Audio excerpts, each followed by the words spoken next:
गोपी जन वल्लभा गिरिवरधारी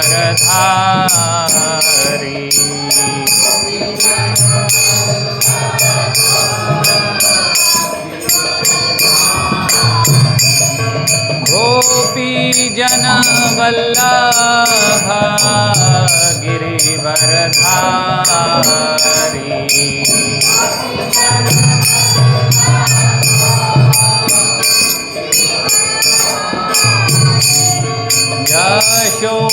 यशोदानंदन व्रज जनरंजन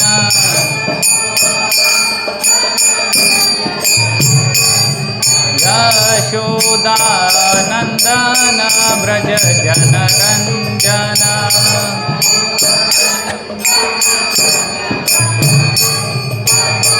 यमुना तीर वनचारी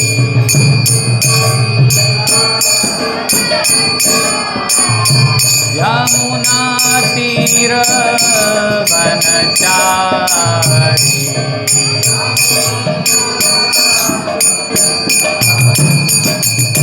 जय राधा माधव जय बिहारी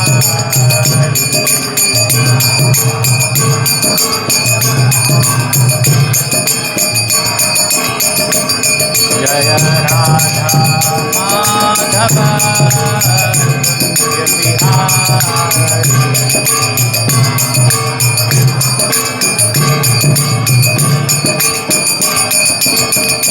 हरे कृष्णा कृष्णा कृष्णा हरे हरे हरे राम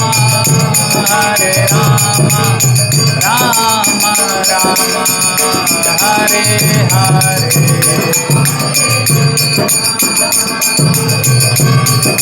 कीर्तन कीर्तन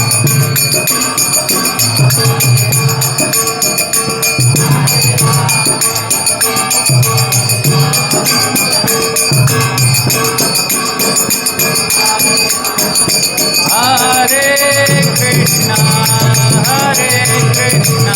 कृष्णा कृष्णा हरे हरे हरे राम राम राम हरे हरे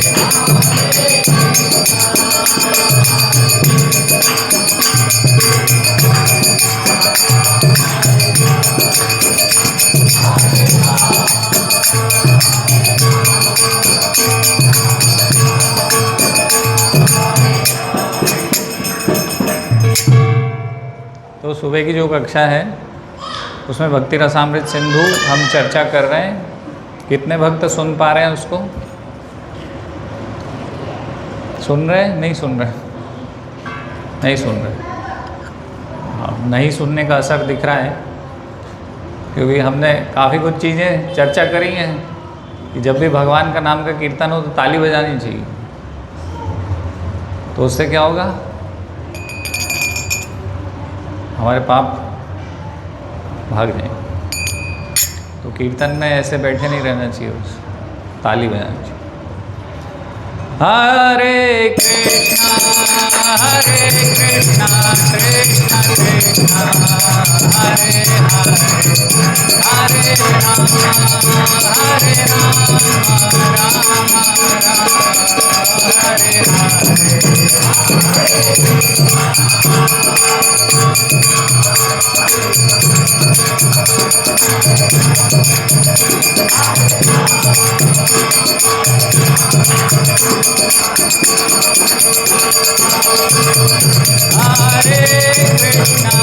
हरे कृष्णा कृष्णा कृष्णा हरे हरे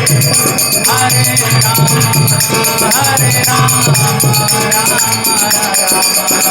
हरे हरे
जय ओम विष्णुपाद परमहंस परिव्राजकाचार्य अष्टोत्तर शत श्री श्रीमद भय चरणारविंद भक्ति वेदांत स्वामी शिल प्रभुपाद की जय।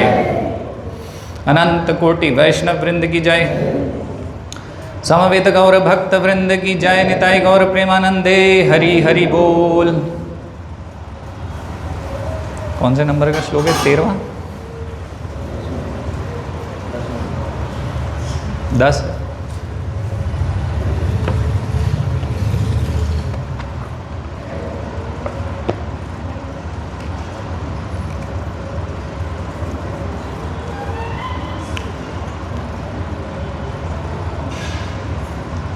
असक्तिर्न भिष्वङ्गः पुत्रदारगृहादिषु नित्यं च समचित्तत्वम् इष्टानिष्टोपपत्तिषु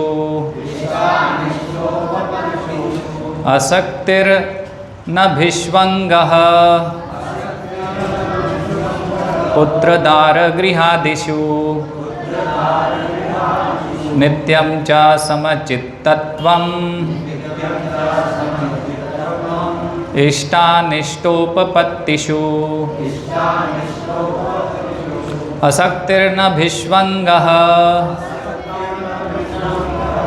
पुत्रदारगृहादिषु नित्यं च समचित्तत्वम्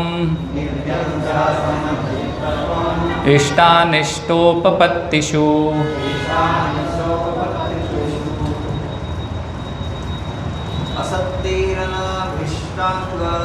असक्तिर्न भिष्वङ्गः पुत्रदारगृहादिषु नित्यं च समचित्तत्वम् इष्टानिष्टोपपत्तिषु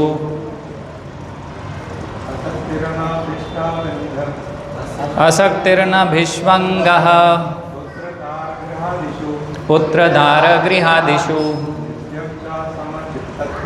नित्यं च समचित्तत्वम् इष्टानिष्टोपपत्तिषु असक्तिर्नाभिष्वङ्गः पुत्रदारगृहादिषु नित्यं च समचित्तत्वम् इष्टानिष्टोपपत्तिषु आता है। असक्तिर्नाभिष्वङ्गः पुत्रदारगृहादिषु नित्यं च समचित्तत्वम् इष्टानिष्टोपपत्तिषु।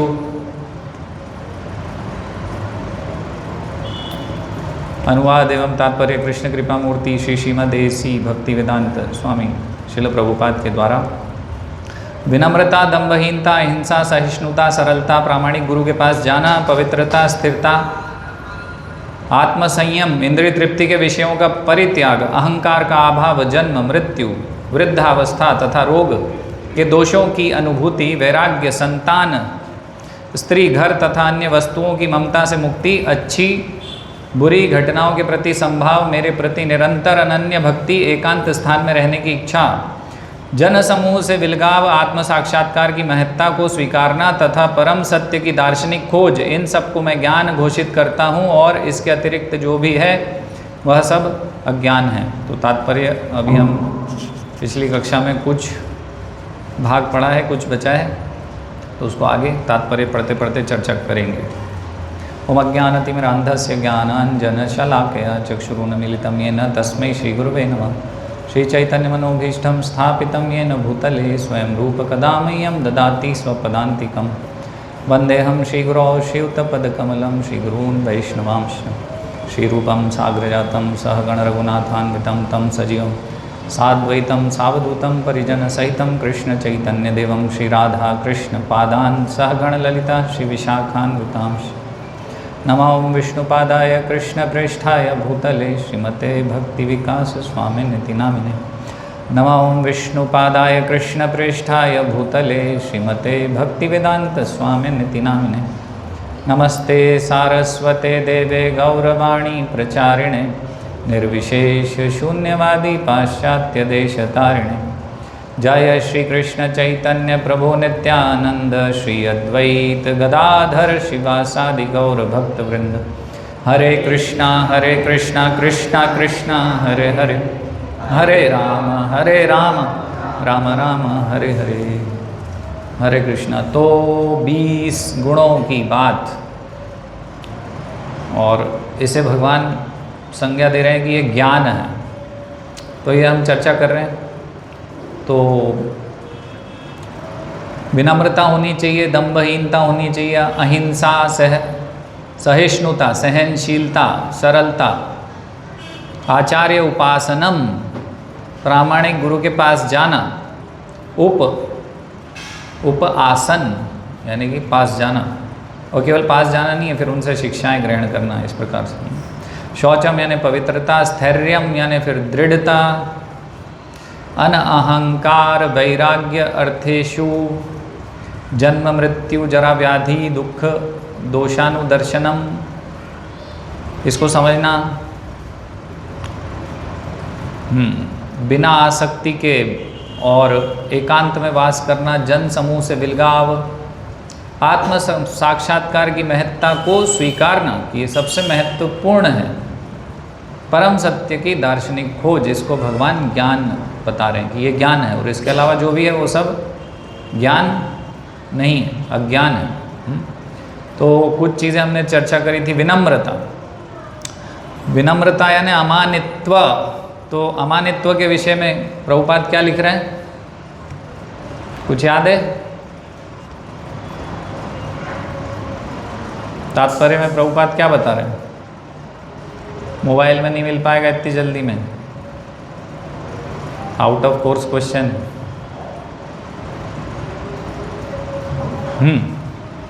विनम्रता की क्या परिभाषा दी है प्रभुपाद ने? अगर उस परिभाषा को हम दिमाग में नहीं बैठाएंगे तो फिर उस स्थिति को कैसे पहुंच पाएंगे? इसलिए सब याद होना चाहिए। प्रभुपाद ने क्या बोला है? अमानित्वा विनम्रता किसे कहते हैं? विनम्रता।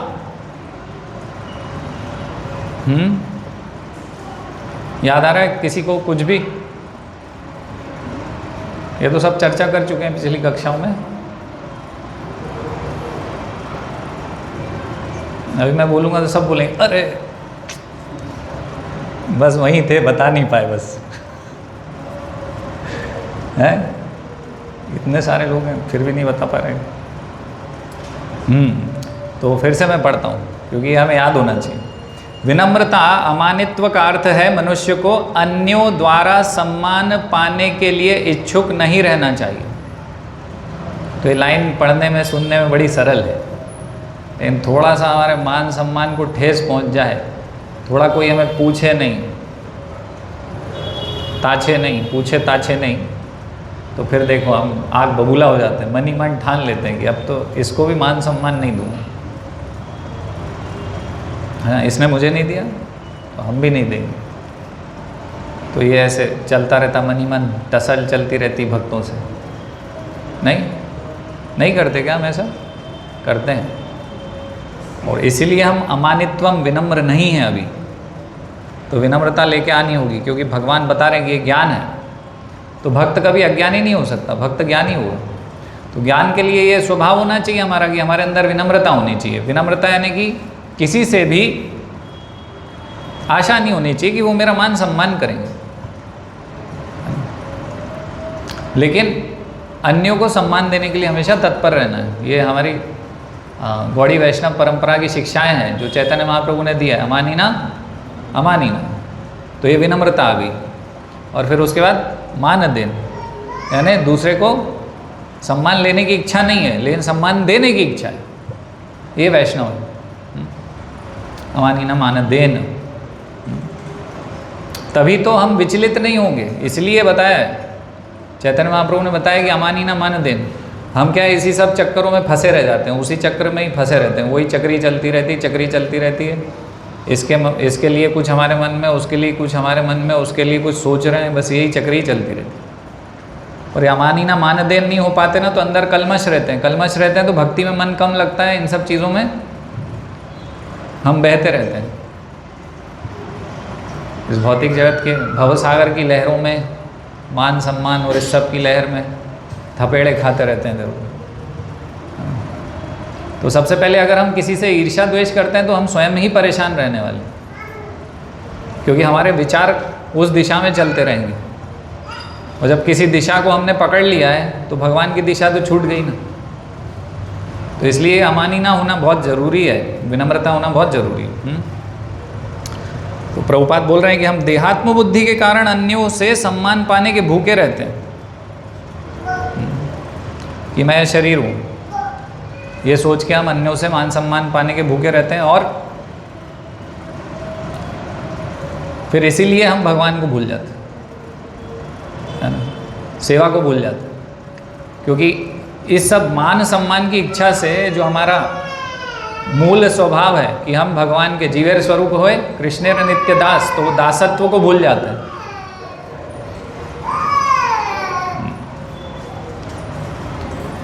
तो इस भौतिक छल के पीछे पीछे दौड़ने से कोई लाभ नहीं है, प्रभुपाद कह रहे हैं, इससे कोई लाभ नहीं होगा। मान सम्मान आपको मिल भी गया तो उससे आपका अहंकार ही बढ़ेगा और कुछ नहीं होगा, आपका नुकसान ही होगा। इसलिए अच्छा है कि कोई हमें मान सम्मान नहीं देता। अहिंसा के विषय में हमने चर्चा किया था। अहिंसा किसी को कुछ याद है?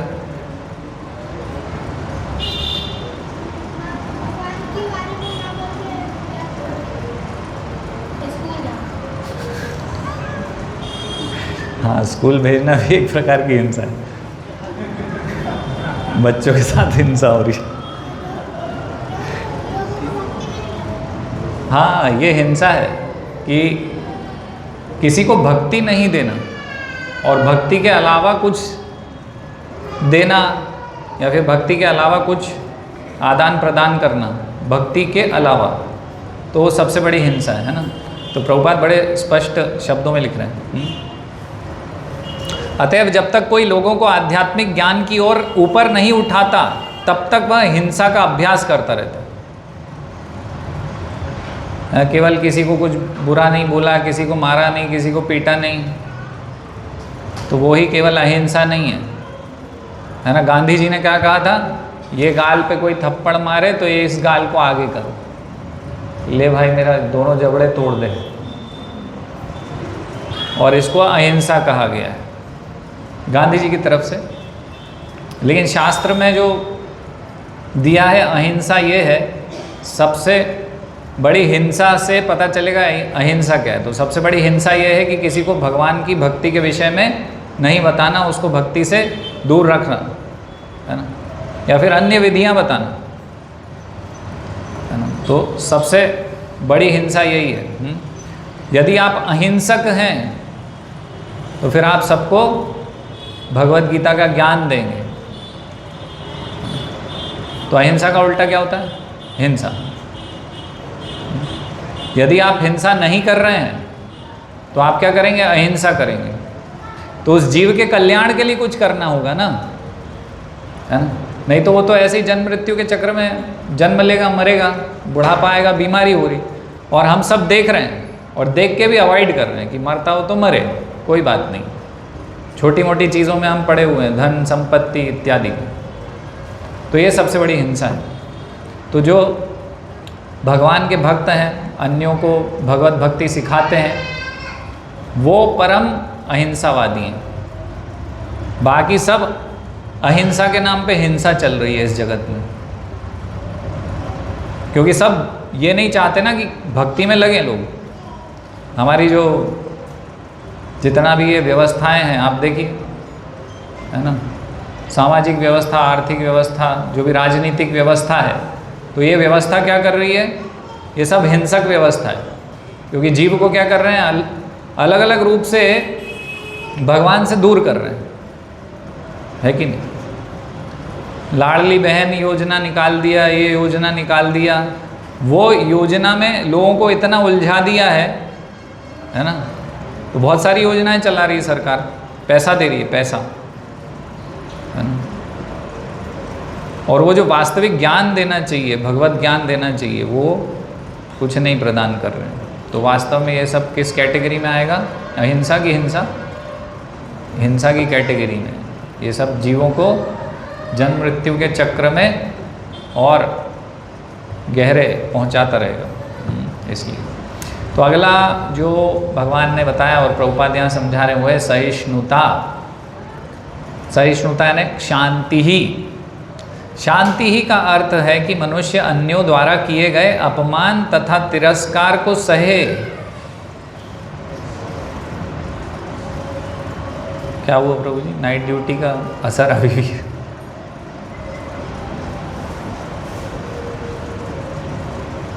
तो ये बहुत महत्वपूर्ण है, सहिष्णु होना, भक्तों को सहनशील होना आवश्यक है। तो कोई हमारा मान अपमान करे, मान तो नहीं, तो कोई हमारा अपमान करता है, तिरस्कार करता है, तो उसको हमें सहनशीलता से सहन करना चाहिए, सहनशीलता होनी चाहिए। अभी हम देखते हैं कि हम ये इसी सब चक्कर में पड़े रहते हैं कि मैंने ये बोला, उन्होंने वो नहीं किया। ये एक बहुत बड़ा पॉइंट है। हम सब की जो भक्ति में प्रगति है ना, उसको रोकने का एक बहुत बड़ा पॉइंट है कि मैंने उनको बताया और उन्होंने सुना नहीं किया। अरे भाई, भगवान ने बताया था, उन्होंने नहीं किया। वो ऐसे जीव हैं और यहाँ आए हैं, तो हम बताएं और वो नहीं कर रहे, तो कौन सी बड़ी बात है। हम इस जगत में क्यों आए? क्योंकि हम सब ने भगवान की बात को भी स्वीकार नहीं किया है, भगवान को, परम सत्ता को उनकी स्वीकार नहीं किया है। कहीं ना कुछ हमारा उनसे जम ही नहीं, कुछ ना कुछ विद्रोह था, तभी तो इस जगत में आए। तो हम तो ऐसे जीव हैं, सब यहाँ जो एकत्रित हैं इस जगत में, वो ऐसे जीव हैं जो भगवान की भी नहीं सुन रहे। भगवान कह रहे हैं कि मेरे शुद्ध भक्त बनो, लेकिन हम तो नहीं बन रहे हैं। और हम भी वही हैं, तभी तो हम भी इस जगत में। और अगर हमने किसी को कुछ कहा कि भाई आप ऐसा करिए वैसा करिए, और वो नहीं कर रहे, तो ये असहनीय नहीं है, ये है ना। हमें सोचना चाहिए कि प्रभुपाद ने कितना कुछ बताया, हम क्या कर रहे हैं। भगवान ने भगवत गीता में कितना कुछ बताया, लेकिन हम क्या कर रहे हैं, उसमें से कितने % हम पालन करते हैं। अगर हम ये सोचेंगे तो पता चलेगा कि हम वास्तव में कुछ भी नहीं कर रहे। तो यदि हम किसी को कुछ बोलते हैं, वो नहीं सुनता, तो उसका अपमान, उसका तिरस्कार हमें सहन करना आना चाहिए। ये वैष्णव का गुण है, वैष्णव का गुण है, और यही ज्ञान है। तो कोई हमारा यदि तिरस्कार करे, अपमान करे, तो हमें उसको सहन करना आना चाहिए, अन्यथा हम वैष्णव नहीं हैं। बहुत बड़ी समस्या हो जाती है, हमारा दिमाग डिस्टर्ब हो जाता है,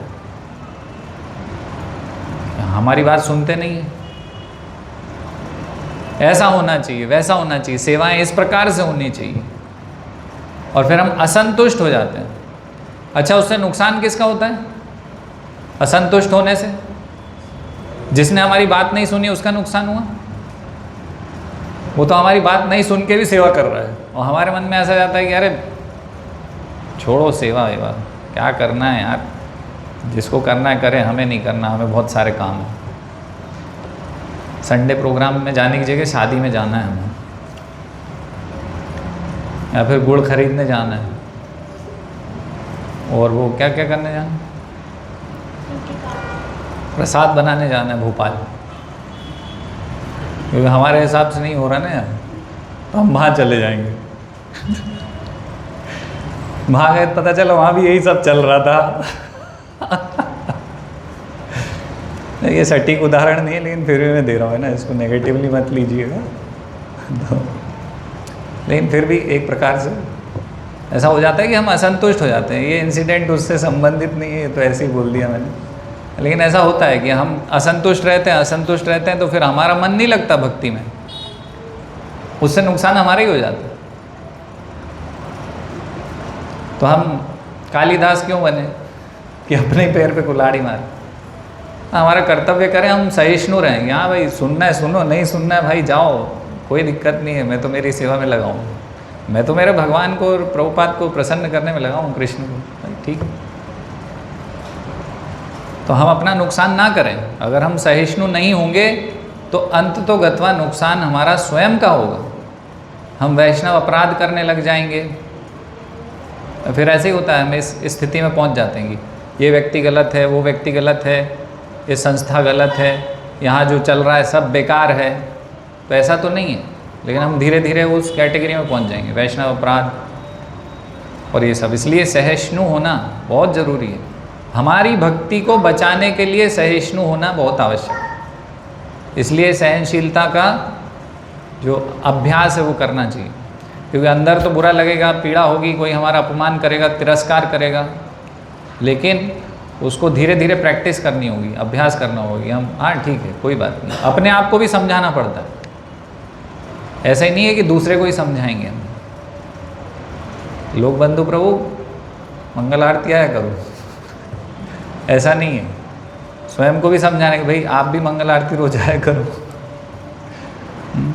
तो इसलिए समझना पड़ेगा इसको, है ना, ये हाँ, स्वयं को समझाते रहना पड़ेगा कि मान हुआ, अपमान हुआ, जो भी हुआ अच्छा हुआ। मान हुआ तो वो भगवान का, और जो अपमान हुआ वो अपमान भी हमारा हुआ है, तो हम तो अपमान के ही लायक हैं। और यदि हम इसको ऐसे नहीं लेते तो इस प्रकार से ले सकते हैं कि भाई आत्मा का क्या अपमान, आत्मा अपमान से परे है।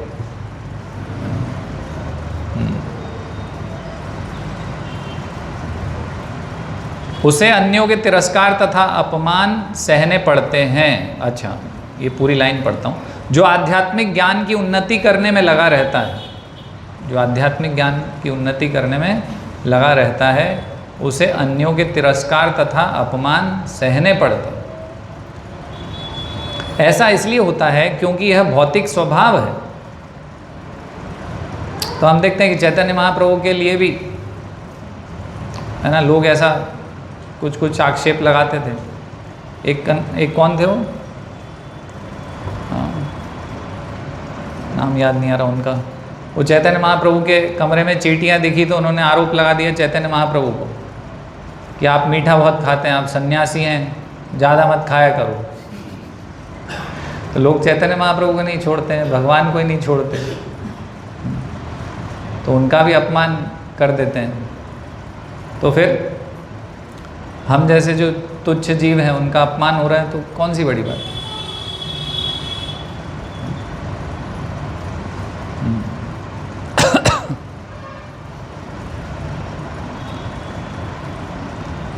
यहाँ तक कि बालक प्रहलाद को भी, जो 5 वर्ष के थे और जो आध्यात्मिक ज्ञान के अनुशीलन में लगे थे, संकट का सामना करना पड़ा था जब उनका पिता उनकी भक्ति का विरोधी बन गया। उनके पिता ने उन्हें मारने के अनेकानेक प्रयत्न किए, किंतु प्रहलाद ने सहन कर लिया। जो ये सहन कर लेगा वो ही भगवान को प्रसन्न कर पाएगा, भगवान का दर्शन कर पाएगा। जिसमें सहनशीलता नहीं होगी वो नहीं कर पाएगा दर्शन भगवान के। तो हम देख रहे हैं कि प्रहलाद महाराज उन्होंने सहन किया, तो अंततोगत्वा भगवान ने उनको दर्शन दिया।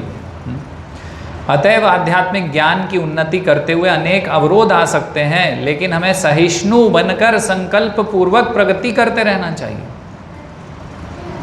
तो इसका संकल्प करना चाहिए कि भाई मैं आध्यात्मिक उन्नति के लिए सब कुछ सहन करूँगा, अपमान को भी सहन करूँगा। यही है सहिष्णुता। काफ़ी कुछ सहन करना पड़ सकता है भक्ति करते करते भी। प्रहलाद महाराज जैसे भक्तों ने भी सहन किया। प्रभुपाद के जीवन में भी प्रभुपाद ने काफ़ी कुछ सहन किया। सब कैसे लोग आते थे उनके पास शुरुआत में, हिप्पी लोग जिनको कोई कुछ नहीं मालूम है कैसे हमारे गुरुजनों का सम्मान करना चाहिए या क्या करना चाहिए। प्रभुपाद सबके झूठे बर्तन धोया करते थे, है ना। अभी हम तो सब अपनी अपनी थाली धोते हैं ऊपर, हम अपनी धोते हैं, सबकी नहीं धोते हैं। ये प्रभुपाद शुद्ध भक्त हैं, सब कुछ सहन करते हुए चल रहे हैं। कोई शराब वराब पी के आ जाता था। प्रभुपाद का काफ़ी कुछ, कितनी बार तो उनका टाइपराइटर चोरी हो गया, क्या क्या नहीं हुआ उनके साथ। उनको घर छोड़ के भागना पड़ा एक जगह से, क्योंकि वो लोकेलिटी अच्छी नहीं थी। तो बहुत कुछ प्रभुपाद ने सहन किया है, तब जाके हम सब उसका लाभ उठा पा रहे हैं। तो उनसे ये सीखना पड़ेगा कि हमें भी सहनशील होना चाहिए। ऐसा नहीं है कि बस हर चीज़ में कि अरे ये बेकार है, वो बेकार है, और कुछ ना कुछ माइंड में चलता रहे हमेशा हमारे खुरापात।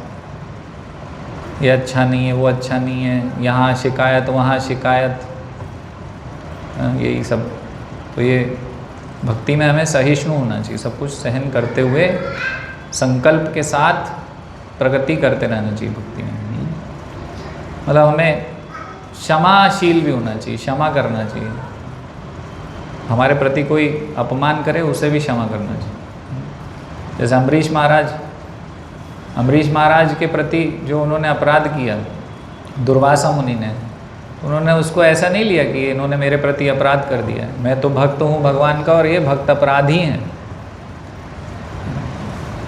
तो जब वो अम्बरीश महाराज के पास वापस गए तो अम्बरीश महाराज तो इसी प्रकार से बोल रहे थे कि आप मुझे प्रणाम क्यों कर रहे हैं, मुझे क्षमा क्यों मांग रहे हैं आप, आपने तो कुछ किया ही नहीं है। क्योंकि सहिष्णु हैं, सहन कर रहे हैं सब कुछ। भगवान के भक्त भगवान से प्रेम इतना करते हैं कि उन सब कुछ सहन कर लेते हैं। जो व्यक्ति स्वयं से प्रेम करता है वो सहन नहीं कर पाता, क्योंकि उसके लिए सर्वोपरि वो स्वयं है, उसका अहंकार है, तो वो सहन नहीं कर पाएगा। लेकिन जो भगवान से प्रेम करेगा तो वो भगवान की तरफ हमेशा देखते हुए सबको छोड़ देगा कि जाने दो, क्षमा करो, जाने दो, क्षमा करो, क्षमा करो।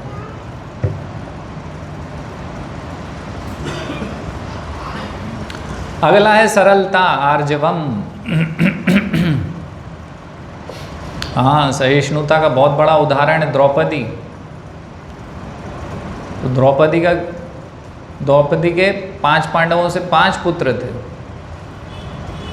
और अश्वत्थामा ने जब द्रोणाचार्य को मार दिया अश्वत्थामा, फिर उनका बदला लेने गया जब, तो रात्रि में जाके 5 पुत्रों के सर धड़ से अलग कर दिए। हमारे पुत्र को कोई जरा सा भी टच कर दे तो हम उसका क्या करेंगे, कीमा बना देंगे। क्यों उत्तम गौरंग प्रभु, बना देंगे कि नहीं? हमारे परिजन में से किसी को कोई टच भी कर दे तो उसकी चटनी तो बनना निश्चित है, लेकिन कोई हमारे पुत्र की चटनी बना दे तो आप देखिए। तो द्रौपदी क्या बोल रही हैं वहाँ पर? बोल रही हैं कि रहने दो, ये हमारे गुरु के पुत्र हैं, ब्राह्मण हैं, ब्राह्मण की हत्या नहीं करनी, वहाँ भी धर्म पालन करना।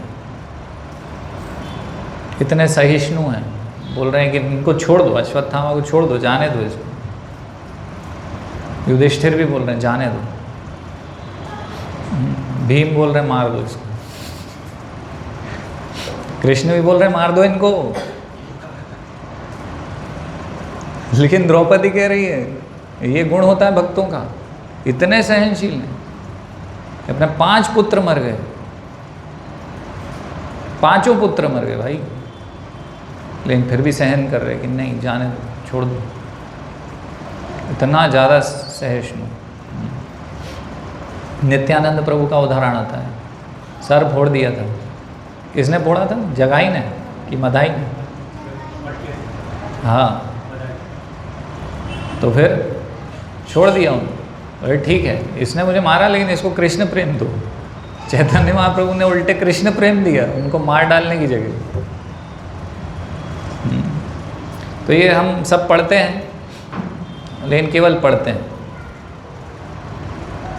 लेकिन केवल पढ़ना नहीं है, सहिष्णु होना है, हम बनना है, प्रयास करना है ना। तो शुरू में ये हमारा गुण हमारे अंदर है नहीं, तो विकसित करना होगा। तो जानबूझ के हमें अपने आप को सम्मान, जो अपमान हुआ है उसको सहन करने के लिए समझाना होगा स्वयं को कि नहीं ठीक है, कोई बात नहीं। उसने हमारा अपमान किया उस भक्त ने, लेकिन किसी ने भी किया, कहीं भी बाहर भी, लेकिन फिर भी हम उसका कोई रिएक्शन नहीं देंगे, रिएक्ट नहीं करेंगे।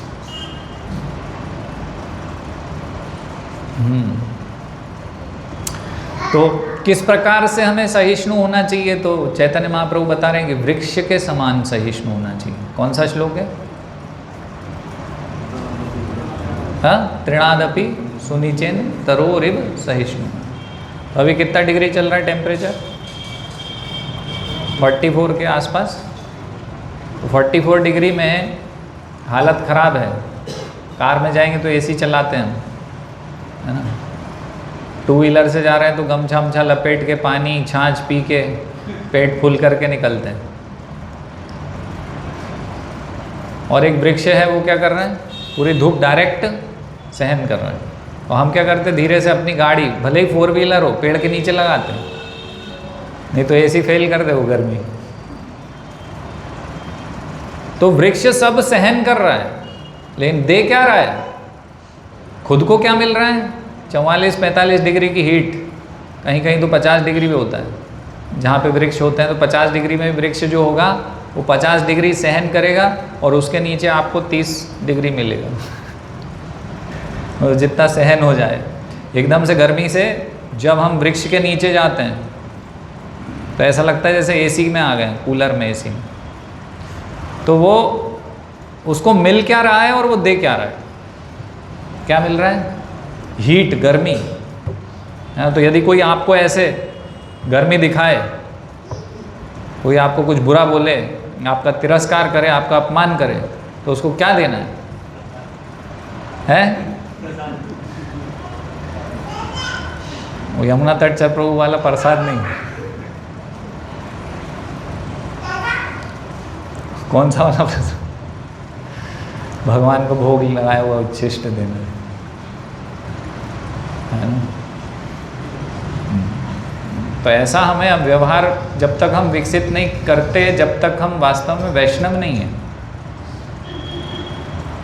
तो सोचना पड़ेगा कि हम कितने दूर हैं इस आचरण से, कितना दूर हैं, बहुत दूर हैं। जरा सी भी सहनशीलता नहीं है हमारे अंदर, तुरंत रिएक्ट करते हैं हम, रिएक्शन देते हैं तुरंत। अच्छा ऐसा बोला उसने, उसकी तो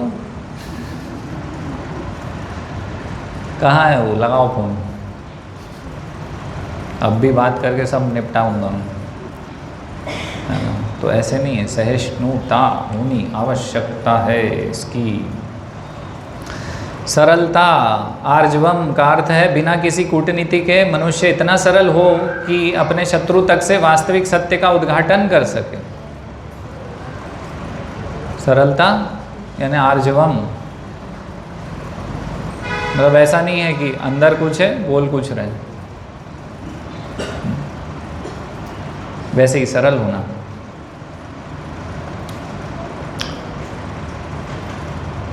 तो अपने शत्रु को भी अपने रहस्य बता देना। अब शत्रु को अपना रहस्य पता होगा तो वो तो आपको आसानी से परास्त करेगा, मारेगा, है कि नहीं।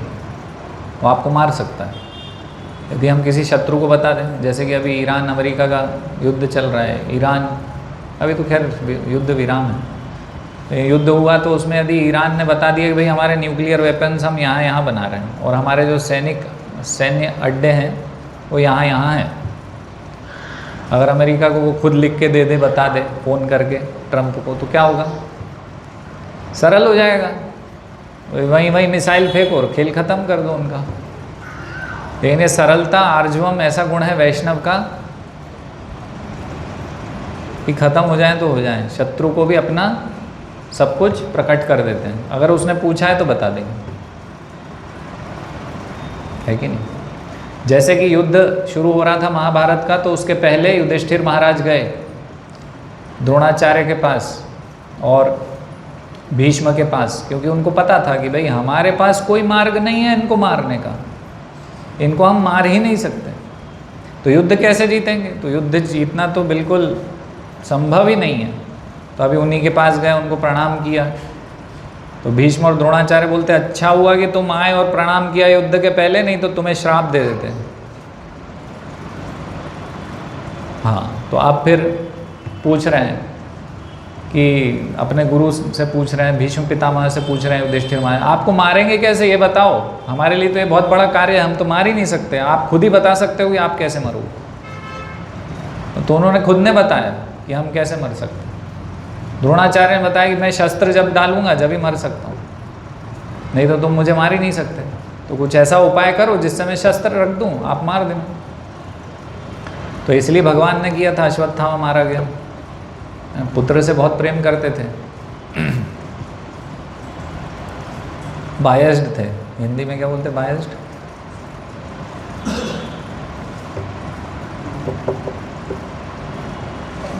पक्ष लेते थे अपने पुत्र का, उसको ज़्यादा कुछ सिखाना चाहते थे ना, लेकिन अर्जुन भी कम नहीं थे, अश्वत्थामा से ज़्यादा ही सीखा। तो उन्होंने बता दिया, भीष्म पितामह ने भी बता दिया, भाई मेरी तो इच्छा मृत्यु होगी, और ऐसे हो सकता है कि भाई कोई स्त्री सामने आए तो मैं उस पर वार नहीं करूँगा, है ना, और उसके सामने वार नहीं करूँगा, क्या नाम है वो, शिखंडी, तो खुद ही बताया उन्होंने कि भाई हम मरेंगे कैसे आपसे। तो ये आर्जवम है, एक भक्त के अंदर इस प्रकार से सरलता होनी चाहिए, अंदर से बाहर से कुटिलता नहीं होनी चाहिए, बोल कुछ रहे और अंदर कुछ है। हम देखते हैं सामान्यतः भक्तों में ये गुण बहुत कठिन है, पीठ पीछे कुछ है और सामने दिखाएंगे कि बहुत बढ़िया, आपसे सुहृद हमारा कोई नहीं, दुनिया में आपके अलावा कौन है हमारा, लेकिन आपके अलावा सब हमारे हैं दुनिया में, अंदर से ऐसा होता है। तो ऐसे नहीं होना चाहिए। तो ये आर्जवम है, सरलता, जो जैसा है वैसा है भाई, है ना।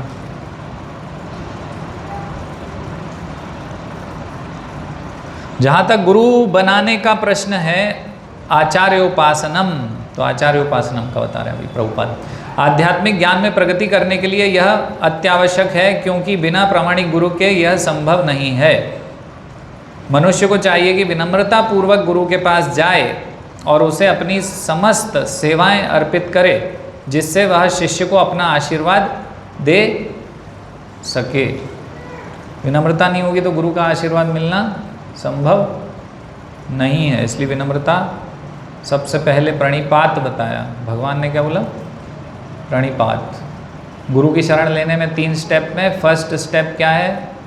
प्रणिपात, यानी विनम्र होना, उनके सामने झुकना, गुरु के सामने अपने आप को निम्न समझना पड़ता है, तभी वो आशीर्वाद दे सकें, ऐसा लिखा है यहाँ पर, तभी देंगे गुरु। चूँकि प्रामाणिक गुरु कृष्ण का प्रतिनिधि होता है, अतएव यदि वह शिष्य को आशीर्वाद देता है तो शिष्य तुरंत ही प्रगति करने लगता है। तो हम गुरु पूजा में गाते हैं, है ना, और मंगल आरती में भी गाते हैं। मंगल आरती में गाते हैं यस्य प्रसादात भगवत प्रसाद, और हमारा सबका लक्ष्य है कि भगवत प्रसाद यानी कि भगवत प्राप्ति हो, हमें भगवान की कृपा प्राप्त हो। तो यस्य प्रसादात में यस्य कौन है? गुरु हैं। कि गुरु की कृपा क्या होती है? कृष्ण प्रेम। कृष्ण, गुरु कृष्ण को प्रदान कर सकते हैं, क्योंकि गुरु के नियंत्रण में कृष्ण है ना। भक्त के नियंत्रण में भगवान होते हैं ना, भगवान खुद ही कह रहे हैं श्रीमद् भागवतम। तो गुरु के माध्यम से ही कृष्ण प्रेम, कृष्ण प्राप्त हो सकते हैं। तो इसलिए गुरु के बिना नहीं होगा। इसलिए आचार्योपासनम, गुरु की सेवा करना होती है शिष्य को, गुरु को सेवा कर कर के प्रसन्न करना होता है। सालों साल लोग भक्ति करते हैं, लेकिन इस बात को पकड़ ही नहीं पाते कि गुरु प्रसन्न होंगे तभी भगवान मिलेंगे। गुरुजन के पास जाके गुरुजन को अपने आइडिया प्रस्तुत करते हैं। प्रभु जी ऐसा कर लें तो नहीं चलेगा क्या? मतलब उन्होंने कुछ बताया तो उसमें दाएं बाएं करेंगे, कुछ भी करेंगे, ऐसे नहीं, ऐसे ऐसे नहीं, वैसे। और 10-10 साल हो जाते हैं, 20-20 साल हो जाते हैं भक्ति करते करते, लेकिन उसके बाद भी ये हाल रहता है कि गुरु को सरेंडर नहीं हो रहे। गुरु के मन को जानना बहुत आवश्यक है। गुरु के मन को जान के उनके अनुसार करना। अपनी अपनी धकाने से कृष्ण प्राप्त नहीं होंगे। गुरु के मन को जानकर गुरु के अनुसार कार्य करना होगा। गुरु को प्रसन्न करना होगा।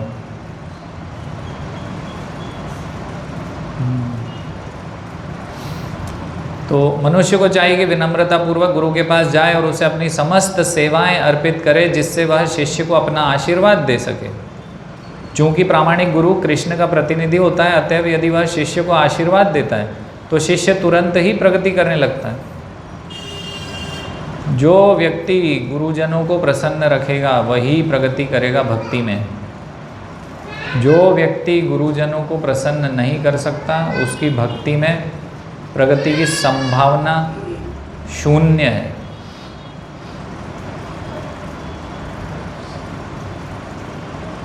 भले ही वह विधि विधानों का पालन ना करता रहा हो। आगे की लाइन जो पूरी करी है प्रभुपाद ने, तो ये भी लिख दी है कि हो सकता है कि वो कहीं ना कहीं कुछ नियम पालन में 19-20 हो रहा हो, लेकिन उसने गुरु की सेवा पूरे हृदय से करी और उनको प्रसन्न रखा है सदा। तो ये निश्चित है कि वो भगवान को प्रसन्न कर चुका है। नियम पालन में हम बहुत दृढ़ हैं, हमसे आगे कोई नहीं है, लेकिन जो गुरुजन चाहते हैं वो नहीं कर रहे, तो फिर बहुत प्रचार करते हैं हम, बहुत बड़े प्रचारक हैं। हमारे पीछे देखो तो कितनी लंबी लाइन लगी है, हमारे प्रोग्राम में देखो तो इतने लोग आते हैं, लेकिन गुरुजन की बात सुन नहीं पा रहे, समझ नहीं पा रहे कि वो क्या चाहते हैं। तो जीवन उनका हो गया व्यर्थ, भक्ति वक्ति उनकी कुछ नहीं चल रही है। तो इसलिए यहाँ प्रभुपाद ने आगे ये भी लिख दिया।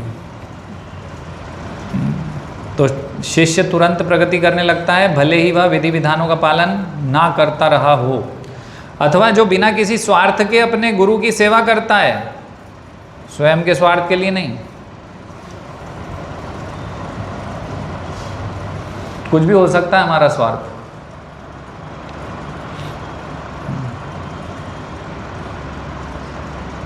हो सकता है कि हम लीडर बनना चाहते हो कि भैया मैं इस डिपार्टमेंट का हेड हूँ, या मंदिर प्रेसिडेंट बनना चाहता हूँ, तो हमारे कुछ छुपे हुए कुछ हो सकते हैं उद्देश्य बने रहने के, कुछ हमारे लाभ।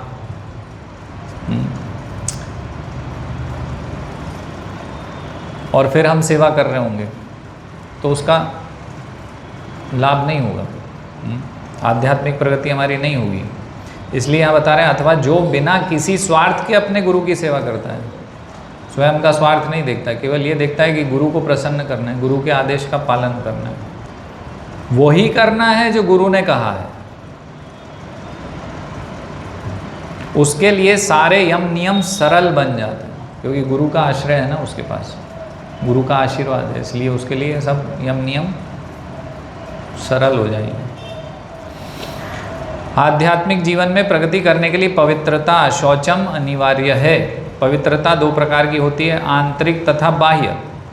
बाह्य पवित्रता का अर्थ है स्नान करना, तो कम से कम 2 बार स्नान तो करना चाहिए भक्तों को, और जितनी बार फ्रेश होने गए उतनी बार करना ही है। लेकिन आंतरिक पवित्रता के लिए निरंतर कृष्ण का चिंतन तथा हरे कृष्ण मंत्र का कीर्तन करना होता है। तो हरे कृष्णा महामंत्र हमें अंदर से शुद्ध करेगा। तो ये प्रभुपाद बता रहे हैं कि बाहरी स्वच्छता कैसे आएगी, नहा के पानी से, नर्मदा जी में चले जाओ नहा लो, गर्मी है। आंतरिक कैसे आएगी, शौचम पवित्रता आएगी कृष्ण का चिंतन करने से, हरे कृष्ण मंत्र का कीर्तन करना होता है। इस विधि से मन में से पूर्व कर्म की संचित धूलि हट जाती है, शुद्ध होते रहते हैं। दृढ़ता, स्थैर्यम का अर्थ है आध्यात्मिक जीवन में उन्नति करने के लिए मनुष्य दृढ़ संकल्प हो। स्थैर्यम, दृढ़ होना चाहिए।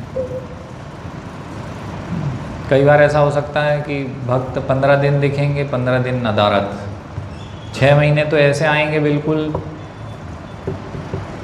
उसके बाद 6 महीने बिल्कुल ऐसे आएंगे ही नहीं, दिखेंगे ही नहीं, लापता। तो दृढ़ता होनी चाहिए भक्ति करने में, निरंतरता होनी चाहिए।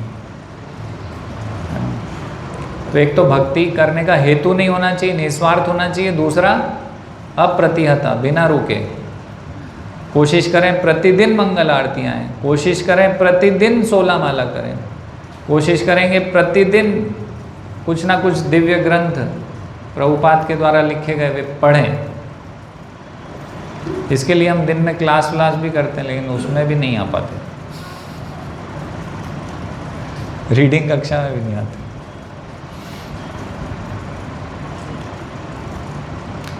तो स्थैर्यम होना चाहिए, कभी किया कभी नहीं किया ऐसे नहीं, प्रतिदिन करना होता है। दृढ़ता, स्थैर्यम का अर्थ है आध्यात्मिक जीवन में उन्नति करने के लिए मनुष्य दृढ़ संकल्प हो। ऐसे संकल्प के बिना मनुष्य ठोस प्रगति नहीं कर सकता। आत्म संयम यानी आत्म विनिग्रह। ये 8 बजा रही, कितना बजा?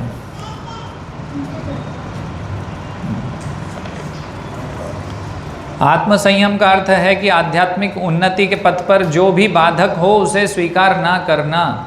मनुष्य को इसका अभ्यास नहीं, अभ्यस्त बनकर ऐसी किसी भी वस्तु को त्याग देना चाहिए जो आध्यात्मिक उन्नति के पथ के प्रतिकूल हो। तो ऐसा कुछ जो भी चल रहा है हमारे साथ,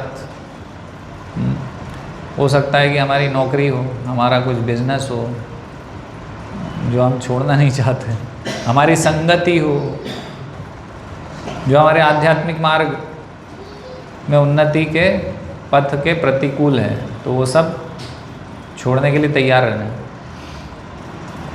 है ना। अगर ऐसी जॉब है जिसमें कि हम भक्ति नहीं कर पा रहे, तो जॉब चेंज करके कुछ ऐसा करना चाहिए व्यवस्था जिससे हम भक्ति कर पाएँ, भले ही थोड़ा कम पैसे मिले। उसके लिए हमें तैयार रहना चाहिए कि हम थोड़ा एडजस्ट करते रहें। ऐसे लोगों के संग में रहते हैं जो कि अभक्त हैं, उनकी वजह से हम भक्ति में नहीं आ पा रहे हैं, तो उनका संग छोड़ देना चाहिए। यानी जो भी हमारी भक्ति के प्रतिकूल है उसको छोड़ने के लिए तैयार रहना चाहिए। यही असली वैराग्य है। इंद्रियां इतनी प्रबल हैं कि वे सदैव इंद्रिय तृप्ति के लिए उत्सुक रहती हैं। अनावश्यक मांगों की पूर्ति नहीं करना चाहिए। इंद्रियों की उतनी ही तृप्ति की जानी चाहिए जिससे आध्यात्मिक जीवन में आगे बढ़ने में अपने कर्तव्य की पूर्ति होती हो। सबसे महत्वपूर्ण किंतु वश में ना आने वाली इंद्रिय जीभ है। तो खाने के लिए बहुत लालायित रहते हैं ना, टेस्ट के लिए, तो इसलिए सबसे कठिन इंद्रिय है जीभ। यदि जीभ पर संयम कर लिया गया तो समझो अन्य सारी इंद्रियां वशीभूत हो गईं। जीभ का कार्य है स्वाद ग्रहण करना तथा उच्चारण करना।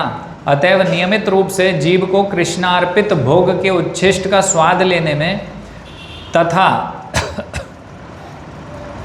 हरे कृष्ण का कीर्तन करने में प्रयुक्त करना चाहिए। तो कृष्ण प्रसाद खाएं और कीर्तन करें जिह्वा से। जहाँ तक नेत्रों का संबंध है उन्हें कृष्ण के सुंदर रूप के अतिरिक्त अन्य कुछ नहीं देखने देना चाहिए, इससे नेत्र वश में होंगे।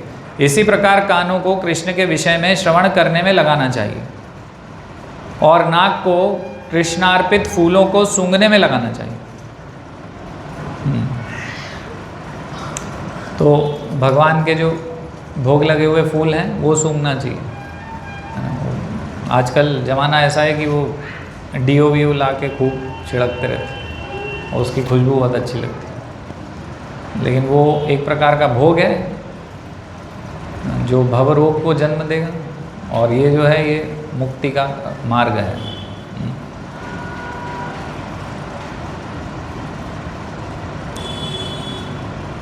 कानों को भी यहाँ सुनने के लिए बताया कि भाई श्रवण भगवान के विषय में, कृष्ण के विषय में श्रवण।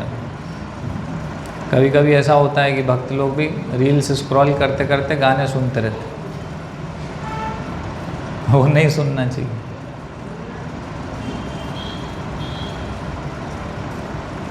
उसकी गहरी छाप हमारे दिमाग में छूट जाएगी।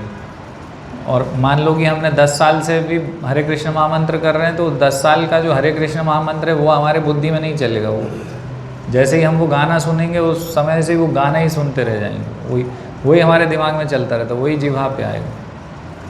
ये जो भौतिक रोग है ना, ये अभी हमारा गया नहीं है, इसलिए थोड़ा सा भी उसका कुछ अगर संग हुआ तो दिमाग में, चित्त में चिंतन वही चलता रहेगा।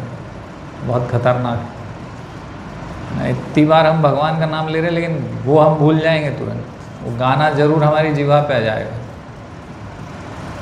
इसलिए ऐसा सुनना ही नहीं चाहिए। प्रयास करें कि दूर ही रहें।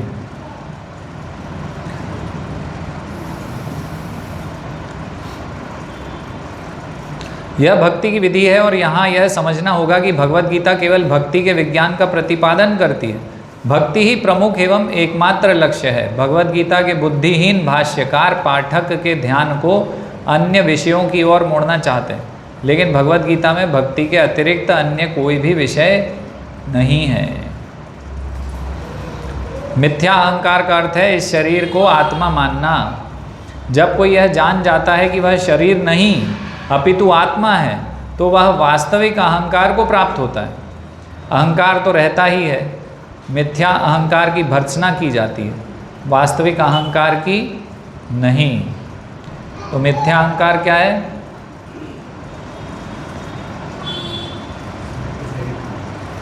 क्या? हाँ, स्वयं को शरीर मानना। और वास्तविक अहंकार क्या है?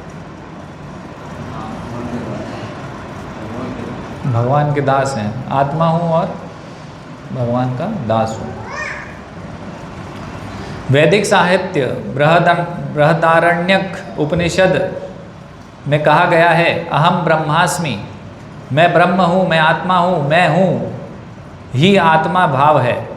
और यह आत्म साक्षात्कार की मुक्त अवस्था में भी पाया जाता है। मैं हूँ का भाव ही अहंकार है, लेकिन जब मैं हूँ भाव को मिथ्या शरीर के लिए प्रयुक्त किया जाता है तो वह मिथ्या अहंकार होता है।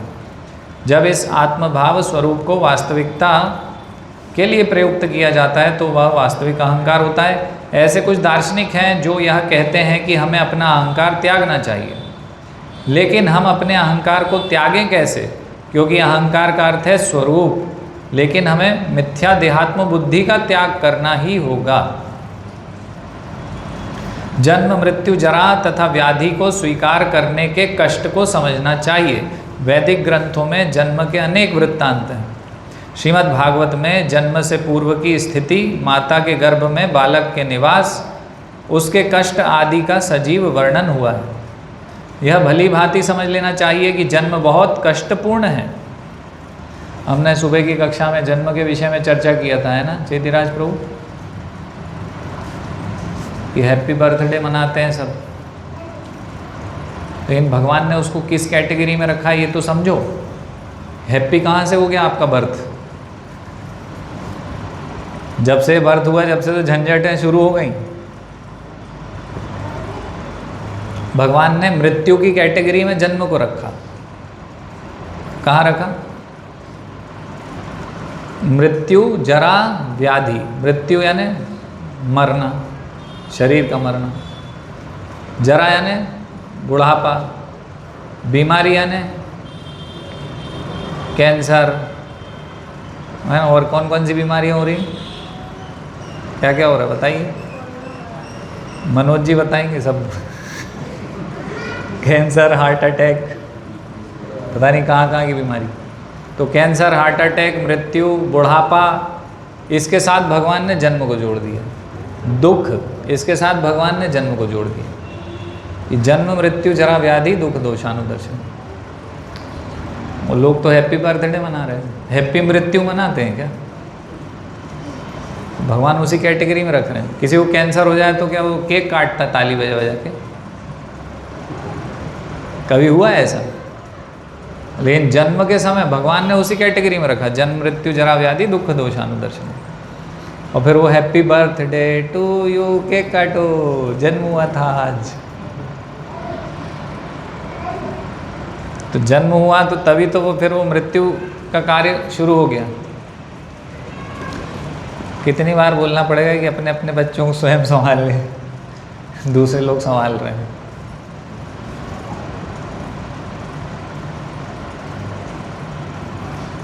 तो जन्म कोई अच्छी बात नहीं है, जन्म ही तो सबसे बड़ी झंझट है कि हम जन्म ले रहे हैं भाई। जन्म हम नहीं ले रहे हैं, मतलब शरीर प्राप्त हो रहा है हमें, उसी को जन्म कहते हैं। तो ये तो सबसे बड़ी झंझट है, इसी से ही तो मुक्ति प्राप्त करना है। दुख का कारण है जन्म, है ना। तो इसलिए ज़्यादा से ज़्यादा भजन कीर्तन होना चाहिए। बर्थडे हैप्पी नहीं होता है।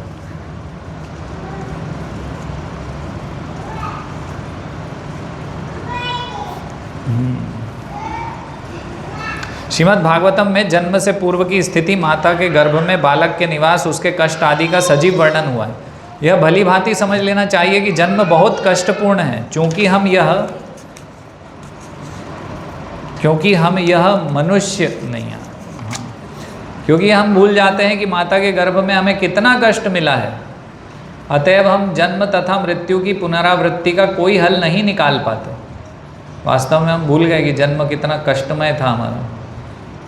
माँ के जो गर्भ में हम फंसे हुए थे 9 महीने गंदगी में, और बहुत सारे कष्ट झेले थे, तो ये हम भूल गए। इसी प्रकार मृत्यु के समय भी सभी प्रकार के कष्ट मिलते हैं, जिनका उल्लेख प्रामाणिक शास्त्रों में हुआ है। इनकी विवेचना की जानी चाहिए। जहाँ तक रोग तथा वृद्धावस्था का प्रश्न है, सबों को इनका व्यवहारिक अनुभव है। कोई भी रोगग्रस्त नहीं होना चाहता, कोई भी बूढ़ा नहीं होना चाहता, लेकिन इनसे बचा नहीं जा सकता। जब तक हम जन्म मृत्यु जरा तथा व्याधि के दुखों को देखते हुए इस भौतिक जीवन के प्रति निराशावादी दृष्टिकोण नहीं बना पाते, तब तक आध्यात्मिक जीवन में प्रगति करने के लिए कोई प्रोत्साहन नहीं रह जाता। सबसे पहले तो समझ में आना चाहिए कि हम जन्म मृत्यु जरा व्याधि दुख दोषानुदर्शनम में फंसे हुए हैं, तभी तो आध्यात्मिक प्रगति करने का प्रयास करेंगे। यदि हम इन सब को एंजॉय कर रहे हैं, हैप्पी बर्थडे टू यू कर रहे हैं, पार्टी कर रहे हैं उस दिन, तो हम समझे ही नहीं है यही भगवान समझाना चाहते हैं कि भाई आप जन्म मृत्यु जरा व्याधि के चक्र में फंसे हुए हो, आपका जन्म हो गया, कितनी बड़ी टेंशन आपकी हो गई। आप अजन्मा आत्मा थे और उस अजन्मा आत्मा जो कि सत्यचित आनंदमय वस्तु थी, अभी आके यहाँ पर सारे कष्ट और दुख भोग रही है आपके जन्म की वजह से। तो जब तक हम ये रियलाइज़ नहीं कर लेते, जब तक हम ये समझ नहीं जाते कि भाई जन्म मृत्यु जरा व्याधि में हम फंसे हुए हैं, इसलिए भगवान बोल रहे कि ये ज्ञान है, कि ये समझो कि जन्म प्रॉब्लम है, मृत्यु बहुत बड़ी प्रॉब्लम है, बुढ़ापा बहुत बड़ी प्रॉब्लम है, बीमारियां बहुत बड़ी प्रॉब्लम है। ये समझो कि ये सब प्रॉब्लम्स हैं, तब तो आध्यात्मिक प्रगति करने की और आगे बढ़ोगे, अन्यथा कोई क्यों बढ़ेगा आगे जब उसको मज़ा ही आ रहा है ना।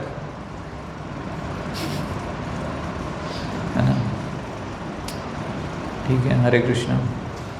अभी और तात्पर्य बचा हुआ है काफ़ी कुछ, अगली बार।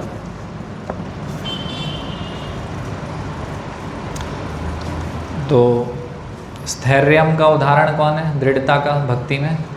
ध्रुव महाराज का उदाहरण हम दे सकते हैं कि ध्रुव महाराज दृढ़ता से गए भगवान को प्राप्त करने। नारद मुनि ने उनको विचलित करने का प्रयास किया, लेकिन विचलित नहीं हुए।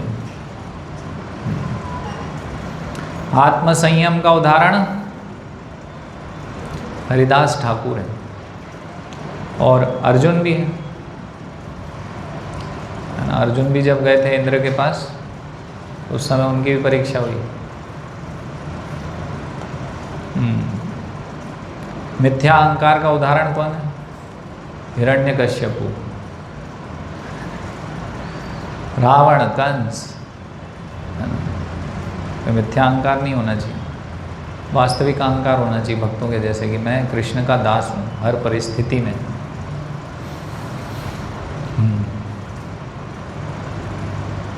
और परिवार से अनासक्ति, तो बलि महाराज का परिवार भी छूट गया था जब भगवान आए थे, तो उन्हें छोड़ दिया, स्वयं को भगवान को अर्पण कर दिया।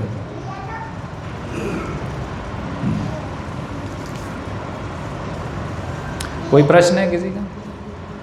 जी प्रभु। सभी जीवों को, विशेषकर मनुष्य को, गर्भवास का कष्ट और मृत्यु का कष्ट अनुभूति में नहीं आता कि वो जन्म मरण चक्र की छुट्टी का मुक्ति से किस प्रकार अब जन्म का कष्ट और मृत्यु का कष्ट भूल जाते हैं जीव, ये बोल रहे हैं। गर्भवास का कष्ट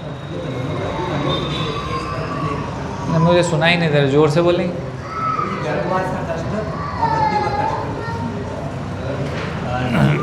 स्मरण में नहीं रहता, फिर वो किस आधार पर शुद्धि के लिए प्रयास करते। अच्छा, तो जन्म का कष्ट और मृत्यु का कष्ट हमने देखा नहीं, मतलब हम भूल गए। हम तो मरे तो बहुत बार हैं, लेकिन हम भूल गए।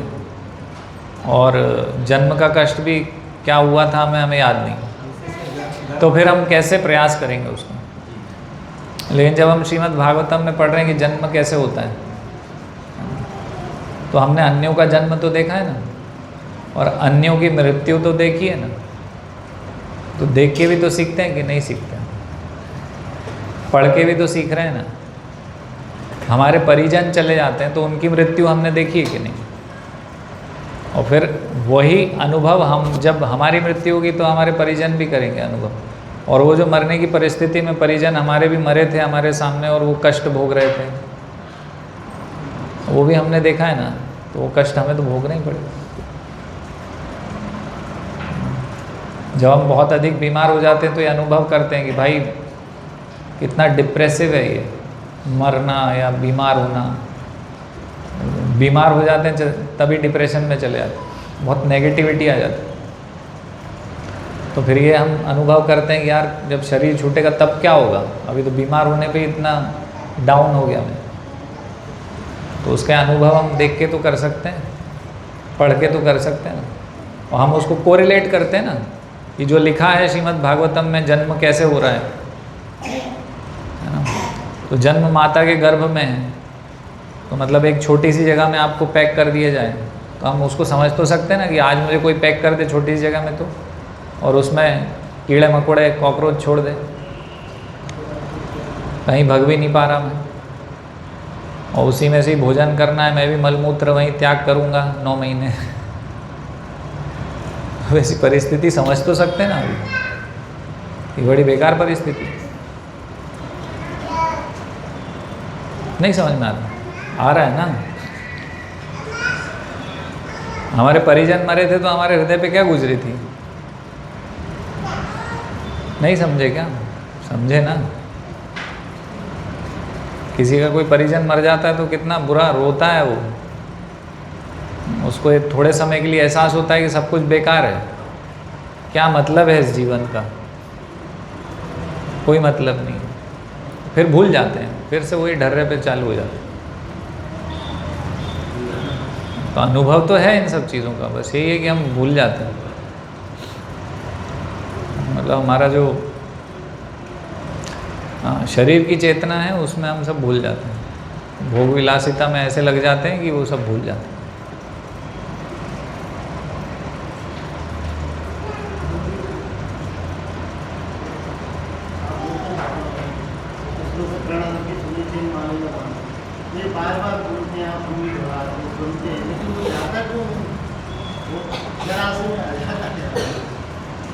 अभ्यास करना पड़ेगा ना उसको, जब आता है तभी उसको देखना पड़ेगा कि आ गया है, अभी इसको काउंटर करना है। बार बार अभ्यास करेंगे तो आएगा, धीरे धीरे हो जाएगा। अभी हम उसका अभ्यास, पहले तो ये देखना होगा कि मैं इसका अभ्यास कर रहा हूँ कि नहीं कर रहा हूँ, क्योंकि हमारे गुरुजन तो हमें सिखाने का प्रयास करते ही करते हैं, ऐसे नहीं ऐसे करो, ऐसे नहीं ऐसे करो। तो मैं उसको स्वीकार कर भी रहा हूँ कि बस मैं काउंटर अटैक करता रहता हूँ गुरुजनों पे। क्या मतलब, देखो सिंपल सी बात है कि हमारे गुरुजन हमें देखते रहते हैं और बताते रहते हैं, तो क्या मैं चुपचाप सुन लेता हूँ और चुपचाप सुन के वहाँ से चला जाता हूँ बोल के, क्या देखो कैसा हुआ। जैसे कि सव्यसाची प्रभु जी ने मुझे बुलाया, मैं गया तो एक 2-4 चीज़ें बोली, प्रभु जी ये आप क्या है कि आरती जो गा रहे हैं ना वो सही उच्चारण नहीं कर रहे हैं यहाँ पर, ऐसा मुझे बोला उन्होंने। तो अब मैं क्या बोलूँगा, नहीं नहीं नहीं प्रभु जी ऐसा नहीं है, वो तो ऐसा था, वो तो वैसा था, वो तो ऐसा हो गया, वो तो वैसा हो गया, वो तो स्पीकर अच्छा नहीं था, वो आपको आवाज़ ठीक से नहीं आई, वो तो ठीक से ही गा रहे थे। तो समझ लो कि अभी मैं उसके लिए तैयार नहीं हूँ, वो कहीं ना कहीं मुझे वो बातों का ठेस लगा और उसका मैं काउंटर कर रहा हूँ उनको, बस काउंटर काउंटर काउंटर। तो समझ लो कि मेरी प्रगति नहीं होने वाली, मैं ऐसे ही ढीठ ही रह जाऊँगा, यहीं घूमता रहूँगा 84 लाख यूं। लेकिन अगर मैं उनको चुपचाप सुन लेता हूँ, भले ही वो सही थे गलत थे, हम वो बात की बात है, वो तो मैंने उनको धैर्य से सुना और मैं बोला जी प्रभु जी, और मैं वहाँ से निकल आया, तो यानी हम अभी सही मार्ग पे हैं।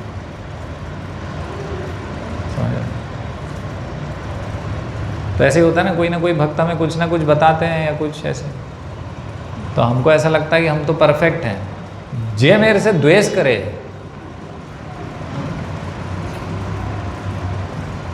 इसलिए ऐसा बोल रहे हैं।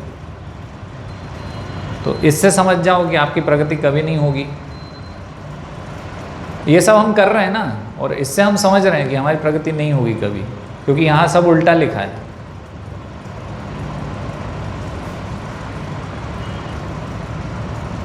यहाँ लिखा है कि सहन करना है, लेकिन हम सहन नहीं कर पा रहे।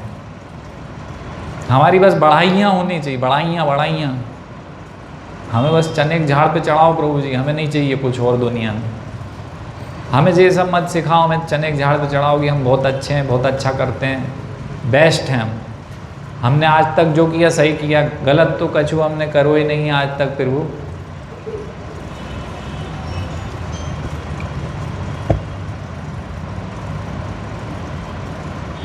बस सामने वाला ही गलत करता है और आप क्या है उनका पक्ष लेते हो, क्योंकि आप क्या है पैसे वालों के साथ में हो, जो पैसा वाले हैं उनको पूछते हो आप प्रभु।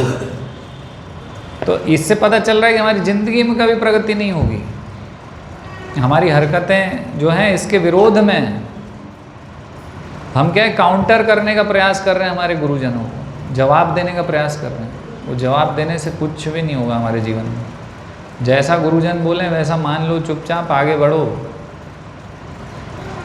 और जो हमारे साथी संगी हमारे स्तर के हैं, हमसे स्तर नीचे है, सब भक्तों का अपना अपना एक स्तर है भक्ति का। कुछ लोग हमारे बराबरी के हैं, कुछ लोग नीचे के हैं, कुछ ऊपर के हैं। तो केवल ये ऐसा नहीं कि हमारे गुरुजन जो बोलेंगे वही हम सुनेंगे, अन्य भी कोई हमारे बराबरी के भी हमें बोल सकते हैं, या हमसे जो भक्ति में नीचे हैं, नए आए हैं, वो भी हमें बोल सकते हैं। तो इससे पता चल रहा है भाई आपने बोला मैंने सुन लिया। हाँ, जब हम वो सरलता से सुन लेंगे, ग्रहण कर लेंगे किसी को, भले ही वो सही हो व्यक्ति या गलत हो, तो यानी वो सहिष्णुता हमारे अंदर आई है। इसका अभ्यास करना पड़ता है। कोई शुरू में वो अंदर से पानी उबलेगा, स्टीम इंजन सीटी मारेगा, भाप आएगी। तो ये हम देख सकते हैं कि भाई हम कितना रिएक्ट कर रहे हैं उस चीज़ पे, कितना फड़फड़ा गए हम उसको सुन के।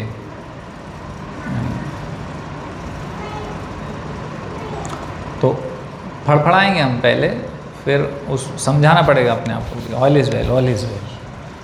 प्रभुपाद ने ये बोला है, ऐसे करो, ये करना चाहिए, ये करना है, ये करने योग्य है, मैं ऐसा ही बनूंगा। उसका दृढ़ संकल्प के विषय में प्रभुपाद बोल रहे हैं। इसी के माध्यम से मेरी भक्ति में प्रगति होगी, मैं यही करूंगा।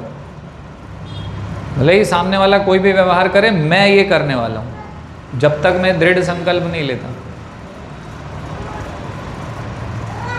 और जब तक मेरा रिएक्शन बंद नहीं हो जाता, जब तक मेरी प्रगति निश्चित नहीं होगी। जब ये रिएक्शन मैंने बंद कर दिया, स्वीकार करना सीख लिया कि हाँ ओके कोई बात नहीं,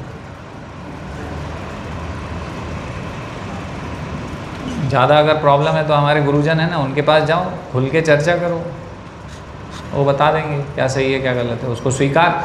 और इस मोड में जाओ कि जो वो बोलेंगे फिर मैं अपना समस्या बताऊंगा, फिर वो जो बोलेंगे वो मुझे स्वीकार्य होगा।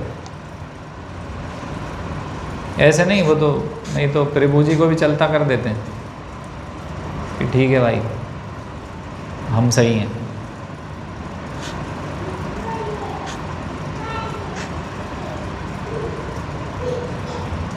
तो ये सीखना पड़ता है।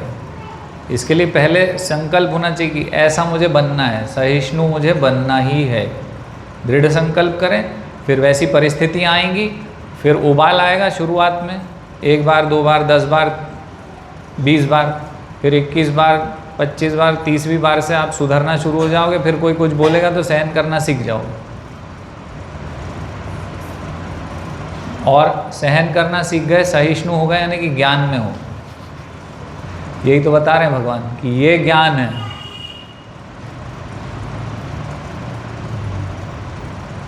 शुरुआत में हम आए थे जब, तो बाहर के खाने की आदत थी, तो शुरू में छोड़ा था चाय पीना।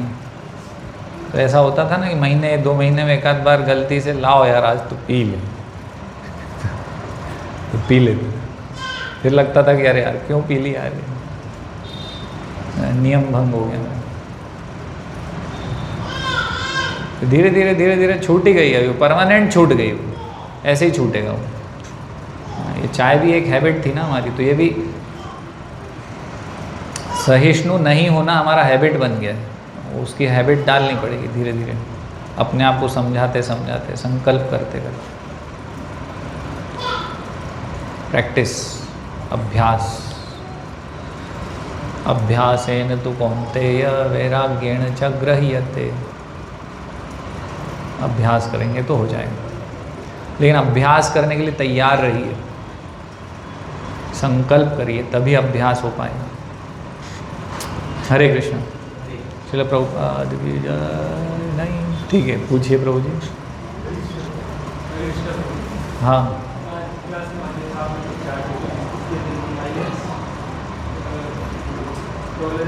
सिंप्लिसिटी और प्रभुपाद जी ने बताया कि भक्तों को मतलब नॉन वायलेंस का मतलब प्रभुपाद जी ने लिखा है कि भक्ति रहना ही नॉन वायलेंस है।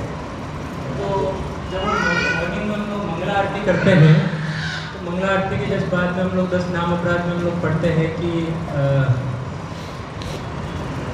वो व्यक्ति, अश्रद्धालु व्यक्ति को हरिनाम की महिमा का उपदेश देना जो है एक प्रकार का अपराध है।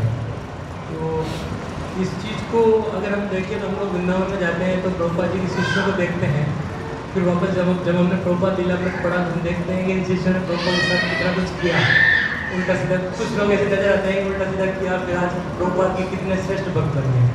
और फिर चैतन्य महाप्रभु को, जैसे चैतन्य महाप्रभु के लीलाओं को पढ़ते हैं तो जगाई मदाई जो है वास्तविकता में बहुत अच्छे भक्त बने बाद में, और उन्होंने भी खूब जो है बंगाल के, दक्षिण बंगाल के एरिया में प्रचार किया उन्होंने।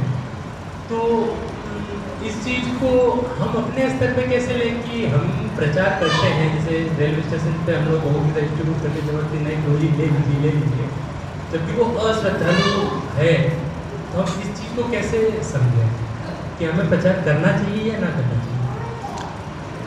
देखिए, अश्रद्धालु को पहले तो ये समझना पड़ेगा कि अश्रद्धालु को जब हम प्रचार करेंगे तो क्यों मना किया है, तो मना क्यों किया है, अश्रद्धालु को प्रचार करने से मना क्यों किया है? कि कहीं वो भगवान नाम का हाँ, अपराध ना करे, और अपराध यदि हमारे सामने होगा तो हम भी उसके भागी बन जाएंगे, तो हमें अपराध लग जाएगा, और हम अभी उस स्तर पर नहीं हैं, है ना। जैसे नित्यानंद प्रभु हैं, वो तो स्वयं भगवान हैं, वो तो अश्रद्धालु को भी कृष्ण प्रेम प्रदान कर सकते थे, या श्रील प्रभुपाद जैसे शुद्ध भक्त हैं, तो ऐसे शुद्ध भक्त के स्तर पर संभव है कि भगवान की कृपा से वे अश्रद्धालु लोगों को भी भगवत भक्ति प्रदान कर सकें, लेकिन हमें तो सावधान रहना होगा, क्योंकि हमारी भक्ति अभी उस स्तर पे नहीं है ना। साधारणतः हम कनिष्ठ अधिकारी हैं सभी, और हम में से कुछ ऐसे हो सकते हैं जो मध्यम अधिकारी होंगे, कुछ विशेष भक्त हैं। तो इन सबको ये सब नियम बहुत दृढ़ता से पालन करना होगा, क्योंकि अपराध लगेगा तो हमारी भक्ति का नाश हो सकता है। तो इसलिए हमें अपने स्तर पे स्वयं को तो हम जानते ही हैं कि हम कनिष्ठ अधिकारी हैं, तो हमें तो ये नियम पूर्ण रूप से पालन करने होंगे कि हम अपराध से बचें। और प्रभुपाद के लिए, नित्यानंद प्रभु के लिए, इनके लिए संभव है कि ये किसी को भी भक्त बना सकते हैं, किसी को भी कृष्ण प्रेम दे सकते हैं, क्योंकि उनके ऊपर तो सीधे भगवान की कृपा है। और नित्यानंद प्रभु तो विशेष स्वयं भगवान ही, बलराम जी, तो वो अपने स्तर पे ये कर सकते हैं, हम नहीं कर सकते। हमें नियम पालन करना होगा। हमसे अपराध होंगे तो भक्ति में प्रगति नहीं होगी। हमारे लिए ये है कि हम अश्रद्धालु, जो कि भगवान के प्रति अपराध कर सकता है, उसको प्रचार ना करें, ये नियम हम पालन करें। तो जब हम प्रचार करते हैं, जब समझ में आ ही जाता है कौन किस मोड में है, तो भाई उनसे हम दूरी बना लें तो अच्छा है। हाँ, हम खोजते हैं कि इसके अंदर कुछ है कि नहीं है। बातचीत करने में समझ में आ जाता है कि भाई ये, जैसे क्या होता है, कई व्यक्ति ऐसे होते हैं कि कुछ बोलते तो हैं विपरीत, लेकिन उसका उत्तर चाहते हैं।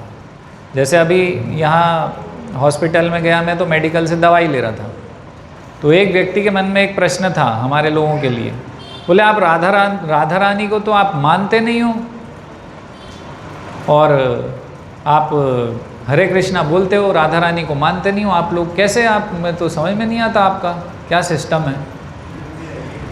हाँ,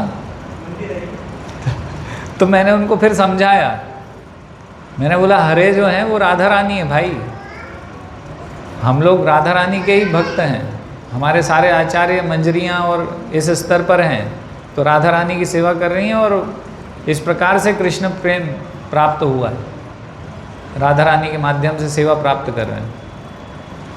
तो राधा रानी के बिना तो कुछ नहीं हो सकता, तो हम सब समझते हैं हम राधा रानी के ही फॉलोअर हैं। लेकिन फिर उनको बताया मैंने कि हम क्यों डायरेक्ट राधे राधे नहीं बोलते, है ना। वो सब समझाया उनको, तो वो मान गए। तो कहीं ना कहीं मुझे लग रहा था कि प्रश्न वो पूछ रहे हैं ताकि वो उत्तर उनको सटीक मिले, और उन्होंने बाद में बोल दिया कि आज जो आपने उत्तर दिया है मेरे को बिल्कुल समझ में आ गई बात, है ना महादेव प्रभु, और बिल्कुल आज मैं समझ गया हूँ, आप कभी ये मेरे मन में नहीं रह गए विचार। तो उनको थोड़ा समय दिया, बताया, तो वो समझ गए। तो ऐसा देखना होता है कि उनके अंदर वो सीखना चाहते भी हैं कि बस वो, कई बार ऐसा होगा कि वो प्रश्न करेंगे और हम समझाने का प्रयास करेंगे, फिर प्रश्न, मतलब हमें काटना चाह रहे हैं, सुनना ही नहीं है। तो हाँ, वो सुनने के लिए तैयार नहीं होंगे तो हमें समझना पड़ेगा, और कुछ ना कुछ भगवान के लिए उल्टा सीधा बोलना शुरू हो जाएंगे। तो वहाँ से हमें खिसक लेना है कि भाई इनको हम नहीं दे पाएंगे, इनको तो प्रभुपाद आप ही देखिए कैसे इनका कल्याण होगा इस जीव का।